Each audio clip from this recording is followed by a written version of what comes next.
Hi friends, ఇది అందరికీ తెలియాలని చెప్పి ఈ వీడియో పెడుతున్నానండి.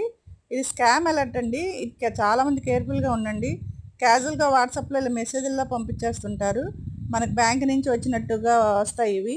ఈ లింక్ ఓపెన్ చేయండి, మీది ఆధార్ అప్డేట్ అవుతుంది, లేకపోతే మీది కేవైసీ అప్డేట్ చేయాలి అని చెప్పి ఇట్లా లింకులు వస్తుంటాయి. ఈ మధ్యకాలంలో నాకు ఇట్లా 2 వచ్చినాయండి. అందుకే నేను ఇది అందరికీ తెలియాలని చెప్పి నేను ఇలాగ మీకు వీడియో రూపంలో తెలియజేస్తున్నాను. ఈ విధంగా వచ్చాయండి నాకు 2 రీసెంట్గా. వాటికి మీరేమీ రిప్లై ఇవ్వద్దు. వెంటనే మీరు దాన్ని బ్లాక్ లిస్ట్లో పెట్టేసేయండి. ఆ వాట్సాప్ నెంబర్ని డిలీట్ చేసేయండి ముందు మెసేజ్ రాగానే మీకు. దాన్ని ఇట్లా నేను స్క్రీన్ షాట్ తీసుకున్నానండి, ఇలా అందరికీ చెప్పచ్చు, తెలియజేయచ్చు అని చెప్పి. ఈ స్క్రీన్ షాట్ని మీకు అందరికీ పెడుతున్నాను, వాళ్ళు ఎవరు ఇలా వచ్చినాయి అని చెప్పి. రాగానే మీరు బ్లాక్ చేసేయండి, డిలీట్ చేసేయండి వాట్సాప్లోంచి. చాలా కేర్ఫుల్గా ఉండండి, ఎవరు లింకులు ఓపెన్ చేయొద్దు.